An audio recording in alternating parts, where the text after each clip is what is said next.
Pai, nós te bendizemos uma vez mais, nesta manhã, e agora especialmente, Senhor, que vamos ler a Tua palavra, vamos ouvir aquilo que o Senhor tem preparado para cada um de nós nesta manhã.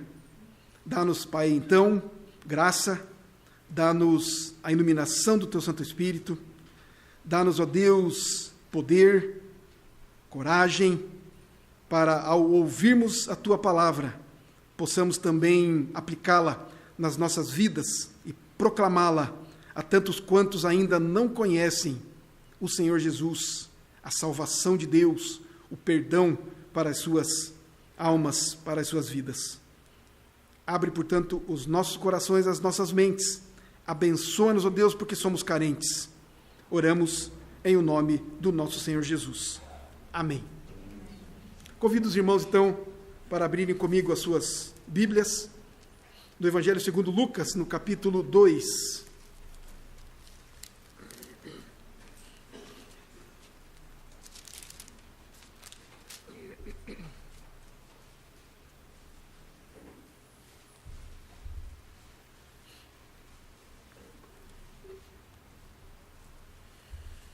Evangelho segundo Lucas, no capítulo 2, vamos fazer a leitura a partir do verso 8 até o verso 20. A palavra de Deus nos diz assim, então: havia naquela mesma região pastores que viviam nos campos e guardavam o seu rebanho durante as vigílias da noite. E um anjo do Senhor desceu aonde eles estavam, e a glória do Senhor brilhou ao redor deles, e ficaram tomados de grande temor. O anjo, porém, lhes disse: não temais, eis aqui vos trago boa nova de grande alegria, que o será para todo o povo. É que hoje vos nasceu na cidade de Davi o Salvador, que é Cristo o Senhor. E isto vos servirá de sinal: encontrareis uma criança envolta em faixas e deitada em manjedoura. E subitamente apareceu com o anjo uma multidão da milícia celestial, louvando a Deus e dizendo: glória a Deus nas maiores alturas, e paz na terra, entre os homens a quem Ele quer bem. E ausentando-se deles os anjos para o céu, diziam os pastores uns aos outros: vamos até Belém, e vejamos os acontecimentos que o Senhor nos deu a conhecer. Foram apressadamente, e acharam Maria e José, e a criança deitada na manjedoura. E vendo-o, divulgaram o que lhes tinha sido dito a respeito deste menino. Todos os que ouviram se admiraram das coisas referidas pelos pastores.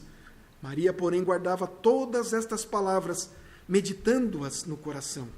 Voltaram, então, os pastores glorificando e louvando a Deus por tudo o que tinham ouvido e visto, como lhes fora anunciado.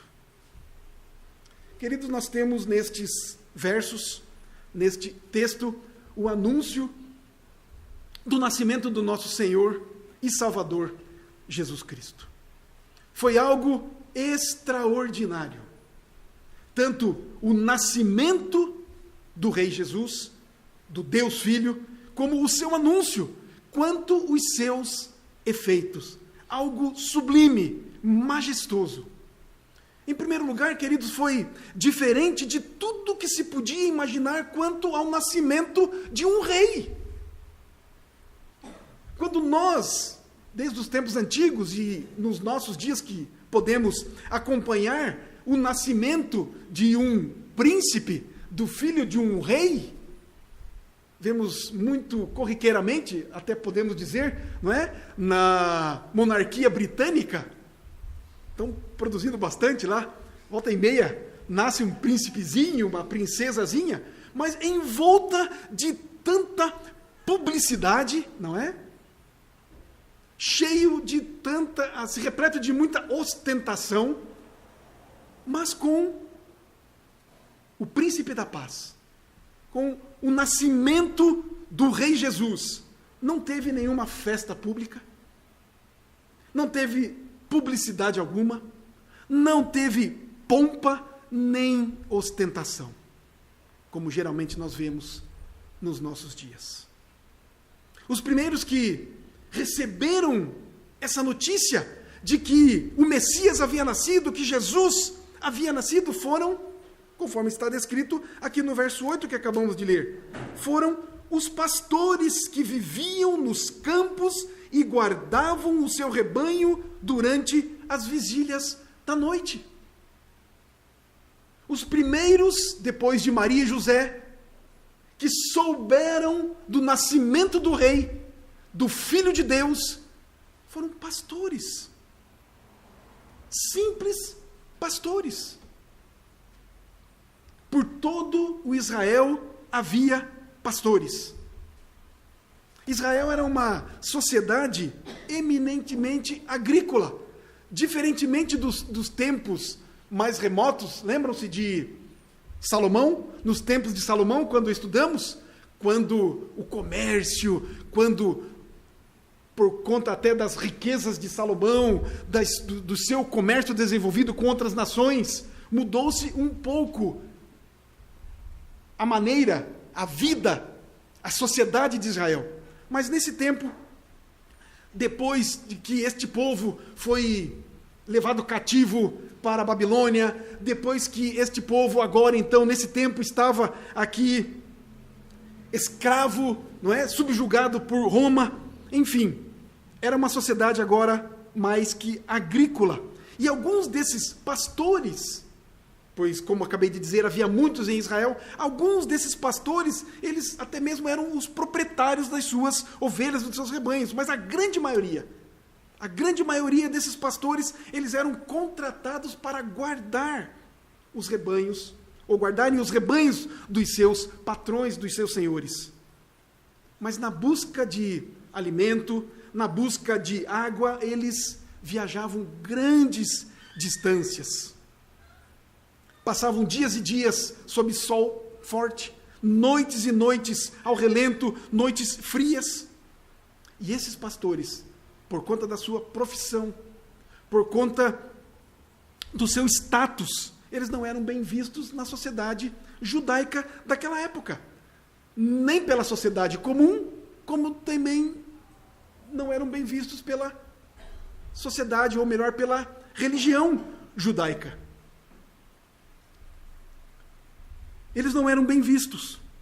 Em primeiro lugar, por causa dos turnos de trabalho e das distâncias que eles percorriam e, portanto, muito longe ficavam do templo de Jerusalém. E por esse motivo não podiam cumprir os ritos, os cerimoniais judaicos. Por conta disso, eles eram mal vistos pelos religiosos, pelos sacerdotes, pelos líderes religiosos da época. Em segundo lugar, eles também eram vistos como ladrões e salteadores. Não eram homens dignos, portanto, de confiança. E nem mesmo eles eram aceitos como testemunhas nos tribunais.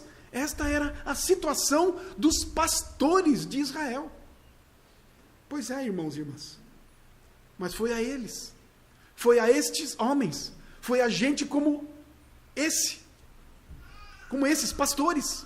Foi a estes que o anjo do Senhor apareceu e proclamou o nascimento do Messias, do Salvador, do Senhor, do Rei. Os versos 10 e 11 nos dizem exatamente assim: o anjo, porém, lhes disse: não temais, eis aqui vos trago boa nova de grande alegria, que o será para todo o povo. É que hoje vos nasceu na cidade de Davi o Salvador, que é Cristo, o Senhor. Que declaração espetacular. Podemos imaginar? Pastores cuidando dos seus rebanhos, de repente aparece diante deles um anjo. E o anjo vem e diz: não temam. Algo inusitado, algo diferente, algo nunca visto. Deve ter, de fato, tomado aqueles homens acostumados a defenderem as suas ovelhas, os seus rebanhos de leões, de animais ferozes, de lobos. De repente aparece algo inusitado, diferente. Grande temor tomou conta do coração daqueles homens.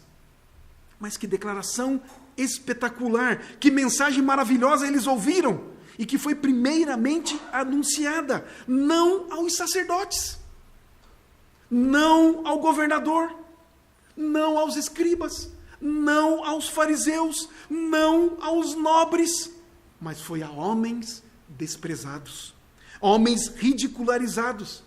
Foi a esses que o anjo apareceu e anunciou o nascimento do Messias.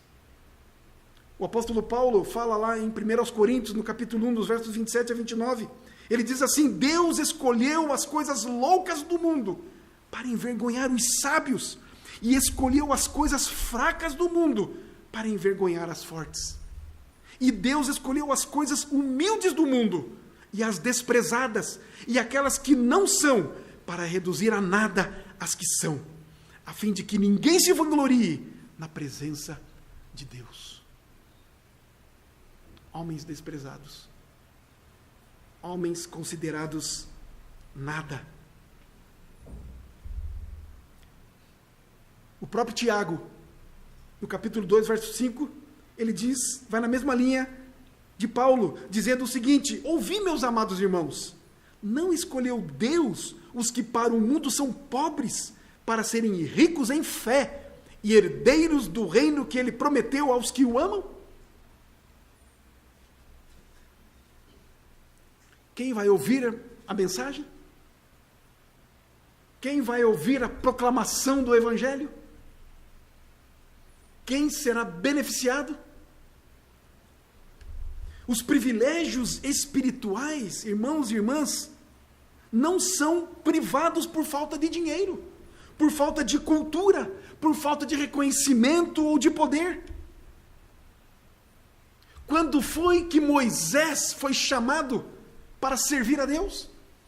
Para liderar o povo de Deus na libertação do povo do cativeiro do Egito? Quando é que foi que Moisés foi chamado? Não foi quando andava pelos palácios do Egito, mas foi quando cuidava das ovelhas no deserto. Quando é que foi que Gideão foi chamado para liderar o povo, um dos juízes de Israel, na libertação do povo do jugo dos filisteus? Quando ele estava trabalhando na agricultura, malhando o trigo. É lógico que não estamos querendo dizer que Deus não chama os ricos, os poderosos, mas Deus faz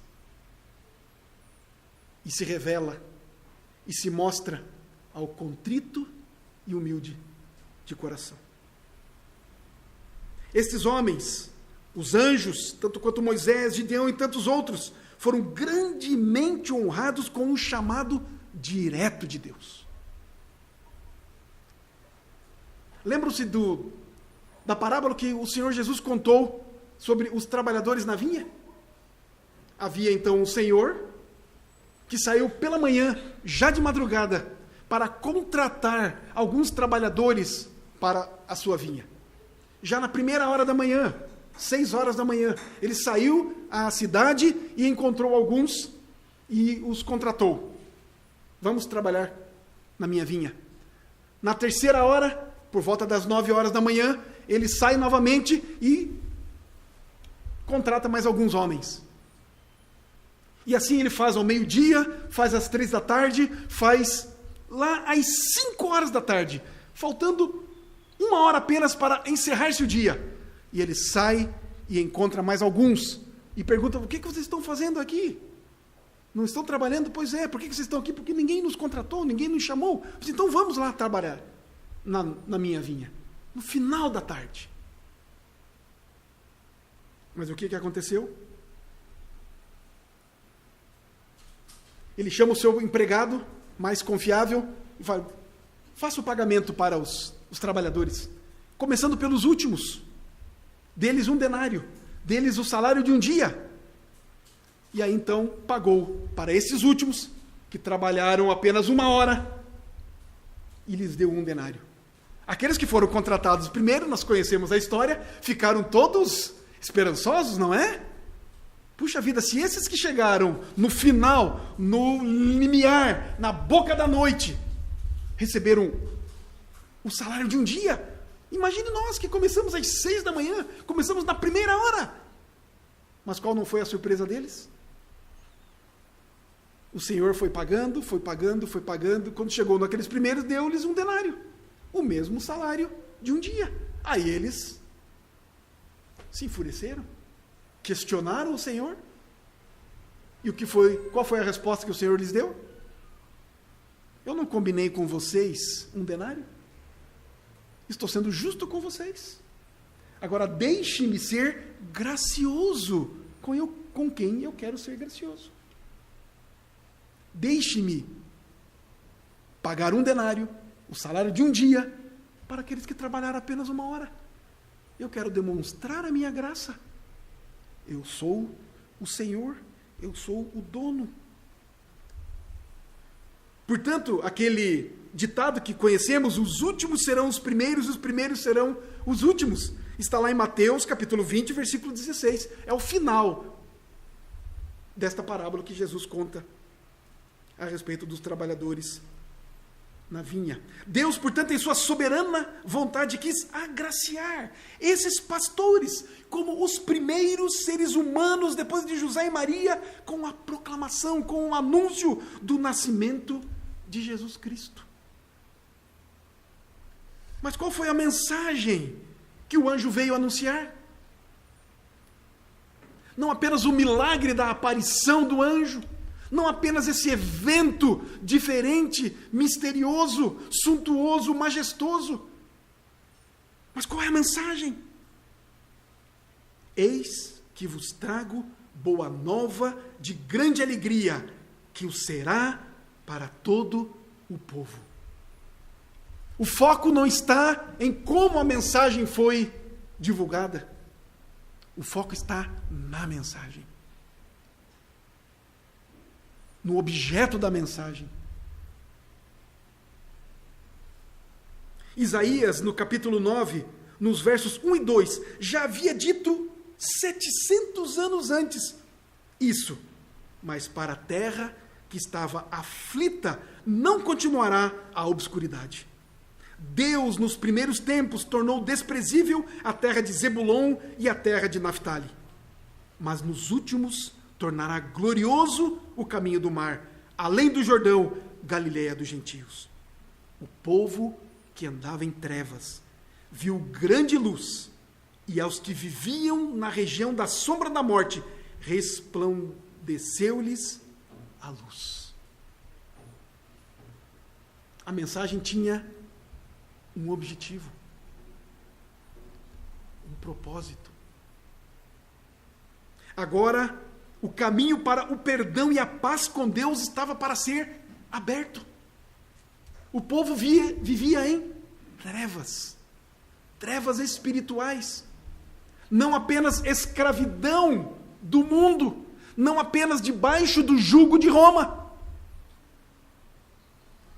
mas espiritualmente em trevas, mortos nos seus delitos e pecados.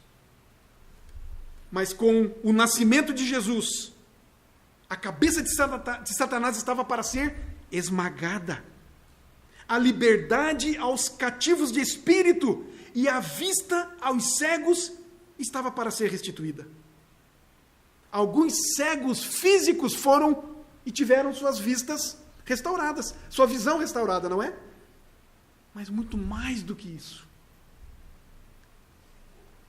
A visão espiritual. Uma tremenda verdade agora seria proclamada. Qual é essa verdade? Que Deus, em Cristo Jesus, pode ser justo e ao mesmo tempo justificar o ímpio por meio de Cristo.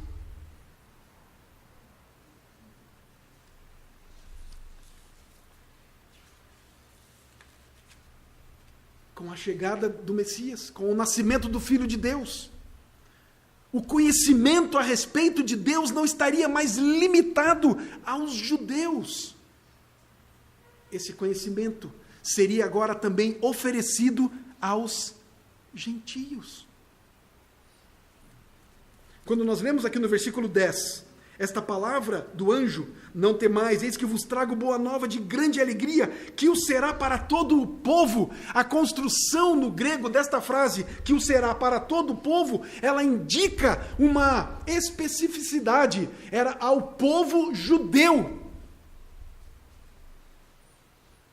Mas quando nós olhamos para João, João vai dizer o seguinte, que Jesus Cristo veio para os seus. Quem seriam os seus? Os judeus. Mas os seus não o receberam. Mas a todos quantos o receberam, deu-lhes o poder de serem feitos filhos de Deus, a saber, aos que creem no seu nome. É por isso que nós estamos aqui. Nós, gentios. A não ser que tenhamos algum de sangue judeu aqui.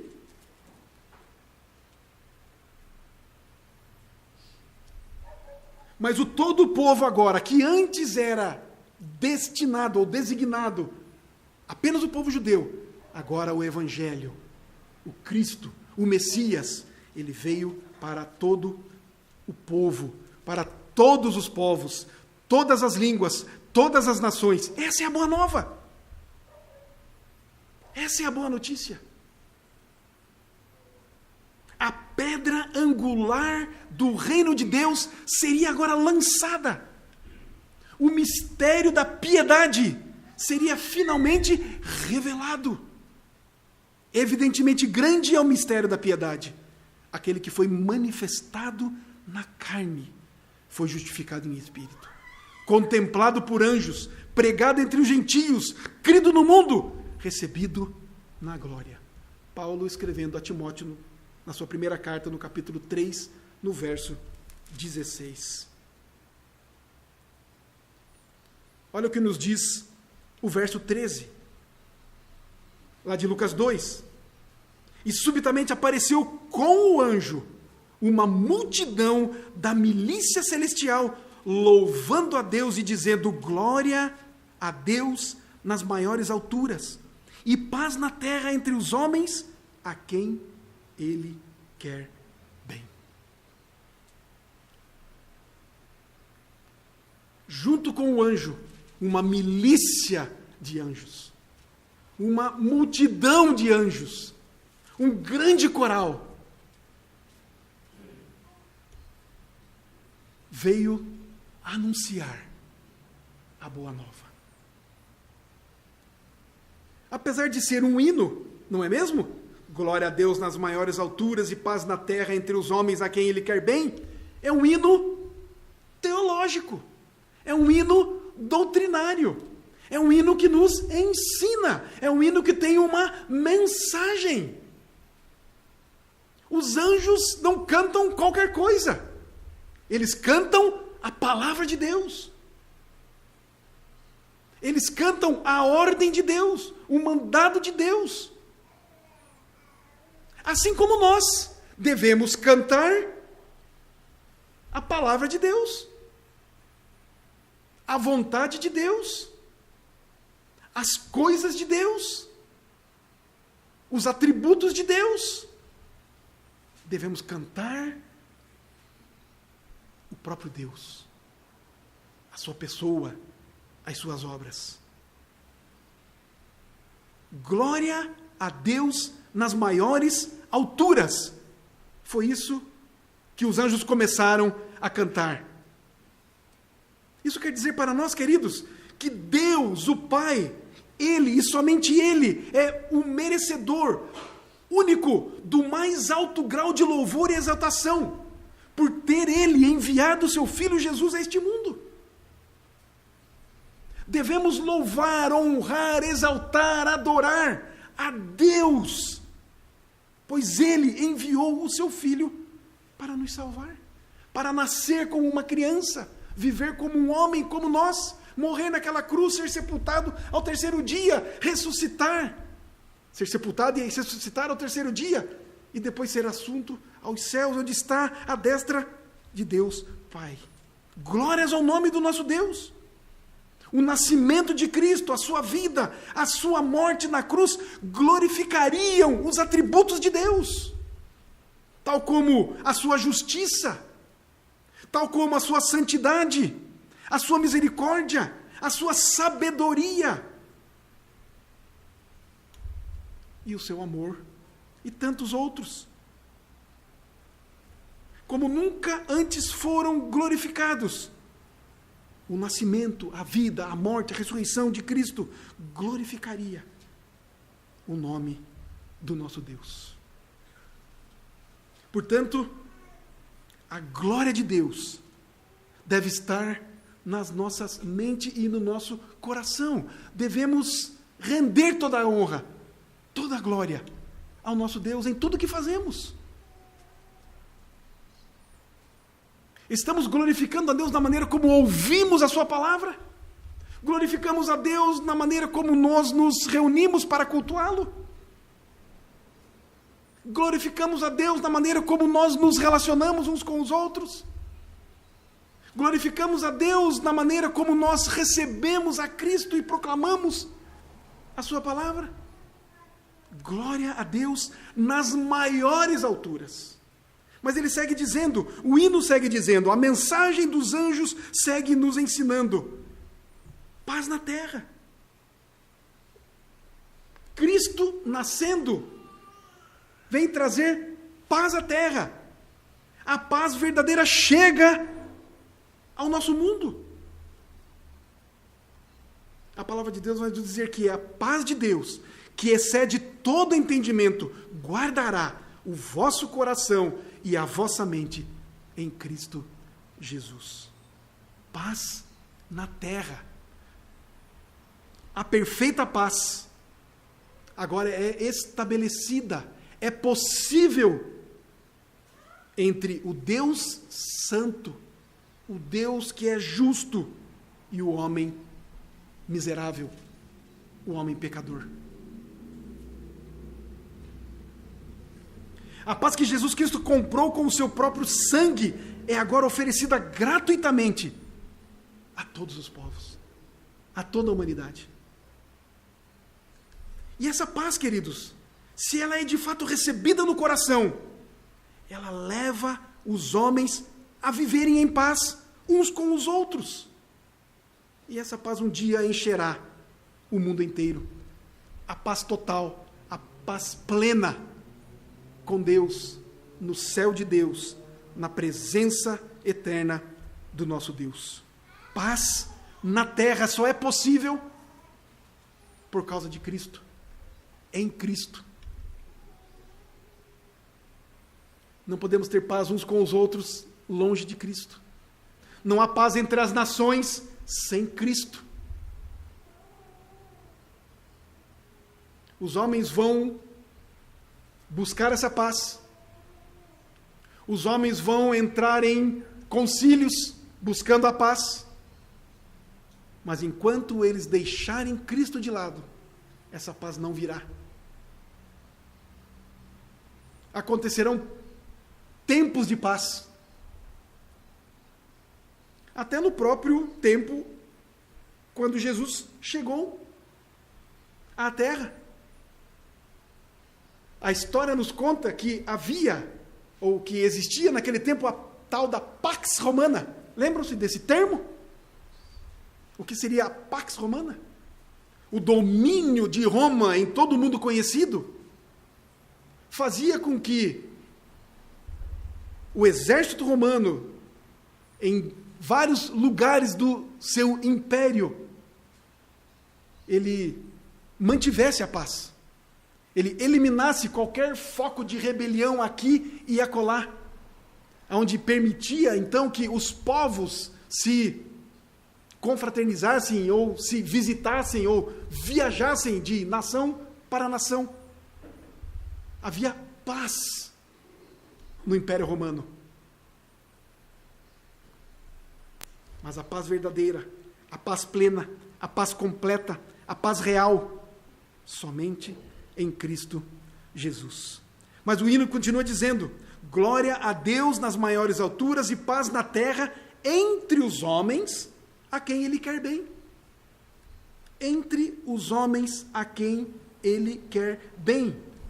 Queridos, este é o tempo a partir do nascimento de Cristo, em que a bondade e o amor de Deus para com os miseráveis, os pecadores, os homens culpados, onde a bondade e o amor, então, devem se tornar totalmente conhecidos.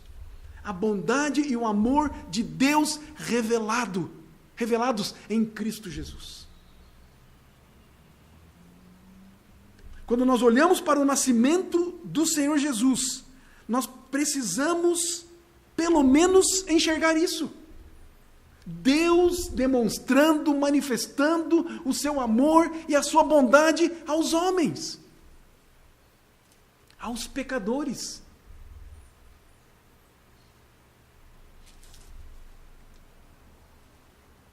Queridos, a paz de Deus, ela não é uma recompensa para aqueles que possuem boa vontade, mas é um dom gracioso para aqueles que são objeto da boa vontade de Deus. Paz na terra entre os homens a quem Ele quer bem. Aos seus, ao seu povo, aqueles a quem Ele escolheu, aqueles a quem Ele chamou para si. Não foi um grande privilégio daqueles pastores tendo sido escolhidos para serem os primeiros a ouvirem a respeito do nascimento do Senhor, do Salvador? Que grande privilégio! Eles jamais esperavam por isso. Mas por fim, queridos, olhemos para os versículos 15 e 16. E ausentando-se deles os anjos para o céu, diziam os pastores uns aos outros. Eles começaram a conversar a respeito de tudo aquilo que tinham ouvido. E resolveram, vamos até Belém e vejamos os acontecimentos que o Senhor nos deu a conhecer. Foram apressadamente e acharam Maria e José e a criança deitada na manjedoura. Eles estavam nos campos, nas vigílias da noite. Eles ouvem a mensagem dos anjos, o canto do coral, ouvem a mensagem. Qual foi a primeira reação? Qual foi a primeira reação daqueles pastores por terem recebido tão grande manifestação da graça de Deus? Primeiro, eles não duvidam, eles não questionam, eles não hesitam, eles simplesmente creem. Eles creram, mesmo sendo notícia muito estranha. E a forma como essa notícia lhes foi revelada, eles imediatamente vão até Belém. Eles rapidamente respondem, rapidamente eles agem, rapidamente eles tomam uma atitude. Imaginemos eles, mais uma vez eu lembro, de madrugada. Agora vão até Belém. E lá vão procurar, em diversos lugares, aonde havia uma criança envolta em panos, deitada numa manjedoura. Imaginemos a cena. Passando de hospedaria a hospedaria, até encontrarem aquilo que lhes fora anunciado. E eles lá então, portanto, encontraram tudo exatamente como lhes fora dito pelo anjo que lhes anunciou. Eles simplesmente creram e foram ricamente recompensados. Tiveram o imenso privilégio de verem com os próprios olhos o Messias recém-nascido. A primeira reação, portanto, que eles tiveram foi esta. Eles creram, eles não duvidaram, eles não hesitaram, eles não questionaram. Eles imediatamente foram conferir aquilo que lhes fora dito. Verso 17. E vendo a Jesus, vendo o menino, de acordo com aquilo que eles tinham sido anunciado a eles, e vendo, divulgaram o que lhes tinha sido dito a respeito deste menino. Qual foi a segunda reação? Fidelidade na mensagem. Da mesma maneira que eles receberam uma mensagem, eles foram lá e conferiram o que havia acontecido. Agora eles divulgaram. Eles proclamaram a mensagem tal qual eles haviam recebido. Divulgaram o que lhes fora dito a respeito de Jesus. Exatamente da mesma maneira que eles ouviram e viram, desta mesma forma eles transmitiram. O apóstolo Pedro, ele vai nos ensinar que nós também agora devemos dar a razão da nossa fé. Da mesma maneira como nós fomos encontrados, achados.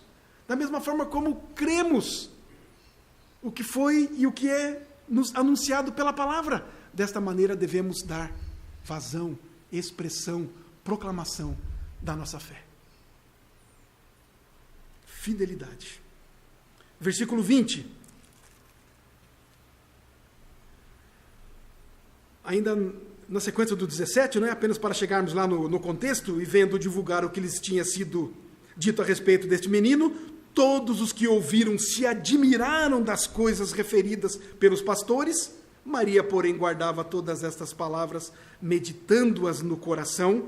Verso 20. Voltaram então os pastores, glorificando e louvando a Deus por tudo o que tinham ouvido e visto como lhes fora anunciado. Novamente, o escritor Lucas registra, enfatiza que eles tinham ouvido e visto, e eles louvaram a Deus e glorificaram o seu nome da mesma maneira que lhes fora anunciado.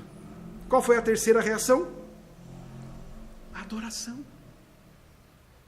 Adoração.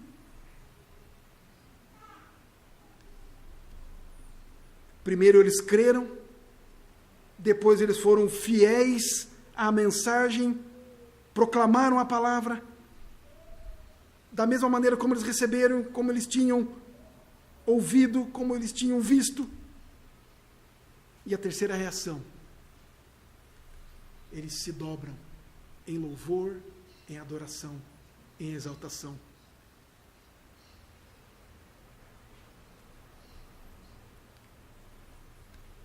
Queridos, a paz com Deus e entre os homens, ela é alcançada somente através de Jesus Cristo, o Deus Filho. Veja o que diz para nós Efésios no capítulo 2. Paulo escrevendo aos Efésios, no capítulo 2, a partir do verso 11 até o verso 22, ele vai tratar aqui a respeito dessa paz, da paz entre os homens e da paz para com Deus. Olha o que ele diz: portanto, lembrai-vos de que outrora vós gentios na carne, chamados incircuncisão, por aqueles que se intitulam circuncisos na carne por mãos humanas, naquele tempo estáveis sem Cristo, separados da comunidade de Israel, e estranho às alianças da promessa, não tendo esperança e sem Deus no mundo. Era assim que os gentios estavam. Mas agora, em Cristo Jesus, vós, que antes estáveis longe, fostes aproximados pelo sangue de Cristo, porque Ele é a nossa paz, o qual de ambos fez um, de ambos os povos, de judeus e de gentios, fez um, e tendo derribado a parede da separação que estava no meio, a inimizade, aboliu na sua carne a lei dos mandamentos na forma de ordenanças, para que dos dois criasse em si mesmo um novo homem, fazendo a paz. Quem é que faz a paz entre os homens? Quem é que faz a paz entre nós? Quem é que faz a paz entre eu e você? Entre o seu irmão e a sua irmã, o seu pai e o seu filho?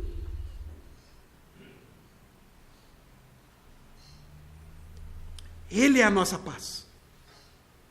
Verso 16. E reconciliar-se ambos em um só corpo com Deus, por intermédio da cruz, destruindo por ele a inimizade. Foi por isso que Cristo nasceu. Para trazer paz de um para com o outro.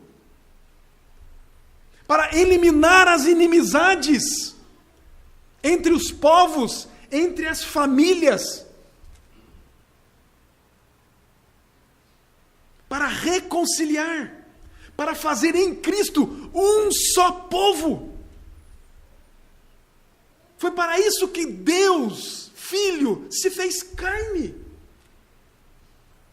Se tornou gente. Humilhou-se a ponto de morrer numa cruz. Nós não podemos jamais desprezar isso. Precisamos reconhecer isso. Precisamos viver isso.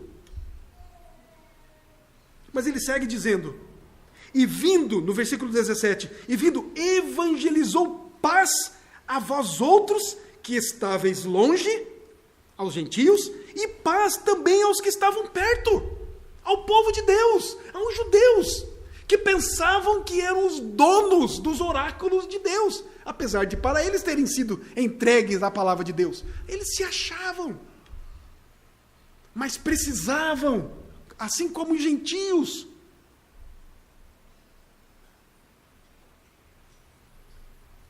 da palavra de Deus, de crerem em Cristo, de receberem o Messias, tanto os que estavam longe, quanto os que estavam perto.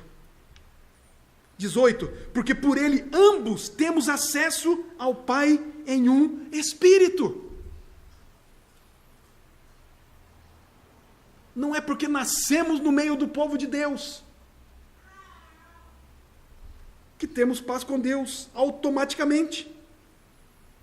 Não é porque nascemos longe do povo de Deus que jamais teremos a possibilidade de estarmos perto de Deus. E vindo evangelizou paz a vós outros que estáveis longe e paz também aos que estavam perto. Porque por ele ambos temos acesso ao Pai em um Espírito. Assim, já não sois estrangeiros e peregrinos, mas concidadãos dos santos, e sois da família de Deus. Edificados sobre o fundamento dos apóstolos e profetas, sendo ele mesmo Cristo Jesus a pedra angular, no qual todo o edifício, bem ajustado, cresce para santuário dedicado ao Senhor, no qual também vós, juntamente estáis sendo edificados para a habitação de Deus no Espírito. Paz com Deus, paz entre os homens. Cristo é a nossa paz. Essa paz só é alcançada, portanto, através de Cristo Jesus. Pois ele, somente ele, é a nossa paz. É o príncipe da paz. Para terminar, João, no capítulo 14, registra as palavras de Cristo. Ele diz assim, nos primeiros 4 versos de João 14, não se turbe o vosso coração, crede em Deus, crede também em mim. Na casa de meu pai há muitas moradas, se assim não fora, eu vou-lo teria dito, pois vou preparar-vos lugar. E quando eu for e vos preparar lugar, voltarei e vos receberei para mim mesmo, para que onde eu estou, estejais vós também. E vós sabeis o caminho para onde eu vou. Foi por isso que Cristo veio do céu. Por isso que ele desceu do céu. Para nos levar de volta para o céu. Pois ele foi preparar o nosso lugar. O verso 27 ainda de João 14 diz assim: deixo-vos a paz. A minha paz vos dou. Não vou lá dou como a dá o mundo. Não se turbe o vosso coração, nem se atemorize. A paz verdadeira, a paz real, a paz plena, a paz com Deus, a paz entre nós, entre os homens, ela é dada, ela é de graça, ela é manifestada pelo nosso Senhor, pelo Príncipe da Paz. Que neste Natal, então, nós nos apropriemos disso. Nós vivamos isso, a paz de Deus entre nós e a paz de Deus com o próprio Deus. Que nós proclamemos isso com as nossas vidas, com os nossos atos, com a nossa boca. Que nós nos alegremos, nos regozijemos por esse grande privilégio de, por graça, crermos no Deus Filho, que se fez carne, que habitou entre nós, cheio de graça e de verdade, e vimos a sua glória, glória como do unigênito do Pai. Que o nosso Natal seja, portanto, diferente do que é comumente proclamado ou até vendido por aí, mas que seja o Natal da paz com Deus, paz entre os homens, paz entre nós, para a glória de Deus. Em nome de Jesus. Amém.